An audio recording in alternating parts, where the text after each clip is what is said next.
नमस्कार मित्रों, आप सभी को हमारे YouTube channel Shri Ram Pintu success point में पुनः स्वागत है। और हम आप सभी को मैट्रिक की तैयारी करा रहे हैं और आप लोगों के लिए हम ऐसे ऐसे सवाल लाते हैं जो डायरेक्ट आपका परीक्षा में हिट करेगा। ठीक है, तो चलिए हम इन्हीं शब्दों के साथ अब सवाल की ओर चलते हैं। हमारा सारा सवाल महत्वपूर्ण है और ये सब सवाल सीखने के बाद जो है आपको किसी भी सवाल में दिक्कत नहीं होना चाहिए। जो सवाल आपको बताया जाएगा, ठीक है, जो सवाल जैसे जो चैप्टर का है उस तरह के सवाल चाहे किसी तरह भी हो तो आप उसको बना देंगे। जैसे कि सवाल आप पहला सवाल हम लेते हैं। पहला सवाल दिया गया है कि बिंदु, देख लीजिए कि बिंदु -12, ठीक है, -12 और -12, ठीक है, -12 और -12 किस पाद में है, किस पाद में है, ठीक है। तो ये सवाल बताने के बाद यहां पर कोई भी अंक कुछ भी देगा, ठीक है, दिया जाएगा तो आप इसको आसानी से बना सकते हैं केवल, ठीक है, उसका तरीका जानने से। देखिए ये तो सवाल ऐसा ही नहीं, यहाँ पर तो आपको कुछ भी दिया जा सकता है, एक्स वाई भी दिया जा सकता है या फिर आपके लिए 5 0 भी दिया जा सकता है, ठीक है, या -6 5 भी दिया जा सकता है। तो यहाँ पर कुछ भी दे आप उन सबको बना सकते हैं सिर्फ ऐसे। ग्राफ का लाइन होता है एक एक्स अक्ष और एक होता है वाई अक्ष। ये हमारा एक्स अक्ष है और ये हमारा वाई अक्ष है। देखिए ये होता है, ये जो चिन्ह है हमारा, ये हमारा शून्य है, हम जहां पर खड़े हैं, ठीक है। ये साइड जो हमारा होता है ये प्लस वाला साइन होता है, ये होता है प्लस वाला साइन। ऊपर जो हमारा होता है ये होता है प्लस वाला साइन, ठीक है, बढ़ता जाता है। और नीचे वाला साइन जो होता है माइनस वाला होता है और ये जो हमारा लेफ्ट साइड है ये माइनस वाला साइन होता है। तो आप जब एक बिंदु मिलाते हैं तो यहां से आपका ये लाइन और ये लाइन आप देख रहे हैं कि यहाँ दोनों एक वाई अक्ष पर और एक एक्स अक्ष पर आकर के मिल रहा है। ये पॉइंट, ये जो बिंदु है ये दोनों एक्स वाला कवर कर रहा है, तो हमारा ये प्लस प्लस हो गया, ठीक है, ऐसा आप जाने। और ये जो एरिया होता है, और ये प्रथम है, ये द्वितीय है, ये तृतीय पाद है और ये चतुर्थ पाद है। तो यहाँ पर आप क्या देख रहे हैं, पहले एक्स वाला आता है, एक्स वाला माइनस है तो माइनस, तो फिर प्लस है तो प्लस, यहाँ तो दोनों माइनस से माइनस है तो दे दीजिए आप माइनस माइनस दोनों, और यहाँ तो आपका प्लस माइनस।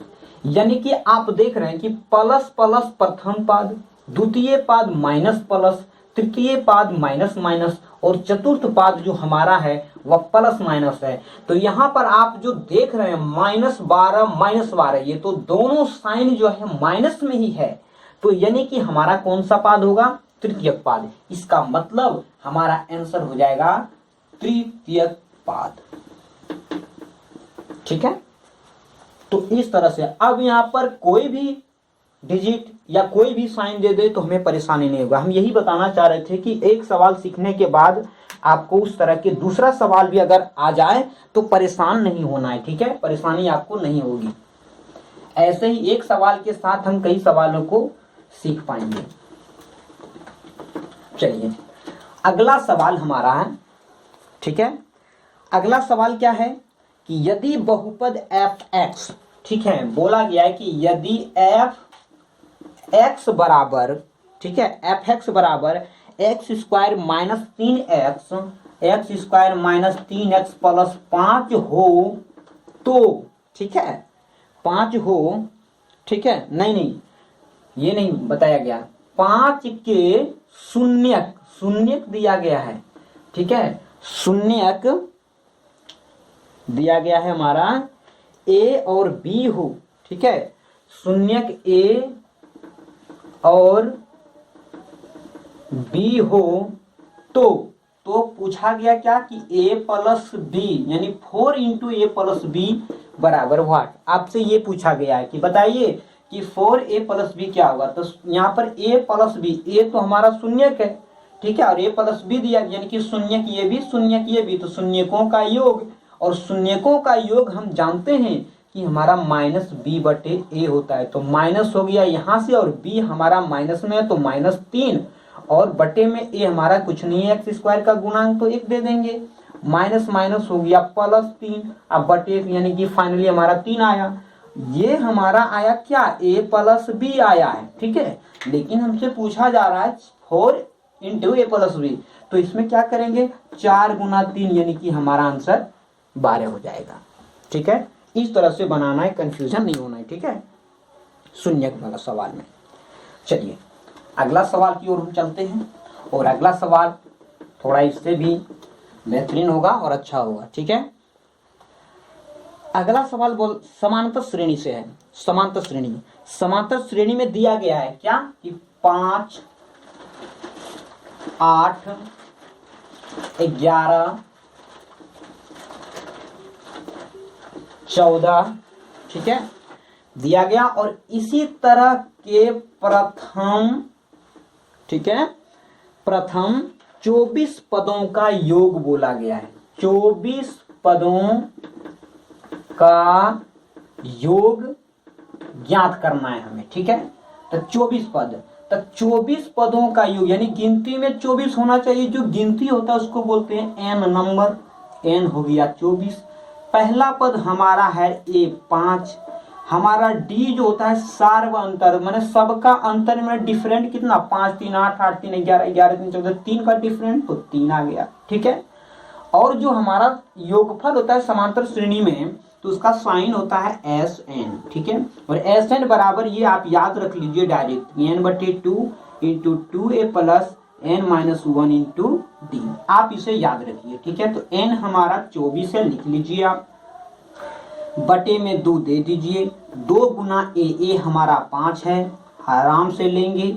n हमारा क्या है 24 लिख लेंगे यहाँ पर, और d हमारा है 3, आराम से इसे लिख लिए, ठीक है। तो यहाँ से देखिए ये 12 बार में कट जा रहा है, ठीक है।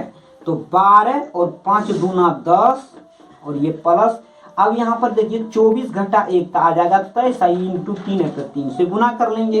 यहाँ 12, ठीक है, ये आया 10 प्लस 23 दिया 69 होता है, लिख लेंगे। 12 गुना ये दोनों को जोड़ेंगे 79 होगा। बरनामा गुना कैसे करेंगे, बरनामा 78 से, बाकी 10, बरसती 84 और 10 होता है 94, इसको मिटा देंगे बकीवा था।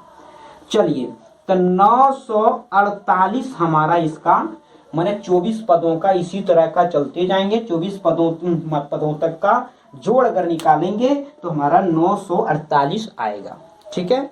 ये समांतर श्रेणी का सवाल था, और आप इसे याद रखिए योगफल निकालने के लिए, ठीक है। ए जान लीजिए पहला पद होता है, और डी है इसका सार्वंतर, यानी कि जो डिफरेंट होता है सब में, जैसे 5 3 8 8 3 11 3 का सब में डिफरेंट है, तो डी हमारा हो गया ये 3। और एन होता है जिसे कितने पदों तक बोला गया है, कभी कभी तो हमें बोलता है कि बताइए कि इसमें कितने पद हैं, ठीक है। चलिए हम अगले सवाल की ओर चलते हैं। ये आपको प्रैक्टिस कराया जा रहा है मैट्रिक परीक्षा के लिए, इसलिए सवाल चेंज होकर के आ रहा है, हर तरह के सवाल आपको दिखाया जा रहा है, और आप इसे बना पाते हैं या नहीं। अगर नहीं बना पाते हैं तो आप यहाँ पर सीखिए। चलिए अगला सवाल हमारा दिया गया है कि बिंदु 5 5 की दूरी मूल बिंदु से होगी। देखिए एक बिंदु है, बोला कि बिंदु 5 5 की दूरी मूल बिंदु से है, ठीक है। मूल बिंदु से क्या बोला गया, दूरी मूल बिंदु से है। तो देखिए बिंदु 5 5 जो है मूल बिंदु, तो मूल बिंदु किसको कहते हैं, जैसे y अक्ष और x अक्ष बना लेते हैं, तो मूल बिंदु कहते हैं इसको जहां पर ये दोनों अक्ष जो है क्रॉस करता है, ठीक है। 0 0 जहां से स्टार्ट होता है मूल बिंदु, ठीक है। तो मूल बिंदु तो 0 है, और आप हमेशा याद रखिए कि मूल बिंदु माने कोई भी बिंदु रहे, अगर मूल बिंदु से दूरी पूछे तो आराम से आप जो है जो दिया हुआ रहे उसी का स्क्वायर आप जोड़ करके वर्गमूल निकाल दीजिए, ठीक है। 25 जोड़ 25 हो गया 25 25 50, यानी कि ये हो जाएगा क्या, यहाँ पर हो गया कौन सी 25 गुना 2 हुआ ना 25, तो 25 का तो वर्गमूल निकल जाता है, ये 5 और 2 हो गया ये रूट के अंदर, तो हमारा आंसर क्या हो जाएगा 5√2। ठीक है, हमारा आंसर यही हो जाएगा। तो चलिए आज तो कुछ थोड़ा सा हुआ है, और इसी तरह के सवाल आपको छोटे छोटे सवाल का प्रैक्टिस कराते रहेंगे, और आप आप क्या कहते हैं, विश्वास रखिए कि आपके एग्जाम में बहुत ही अच्छा मार्क्स आने वाला है। इस तरह के सवाल ही आपको दिलाएंगे अच्छे मार्क्स। धन्यवाद।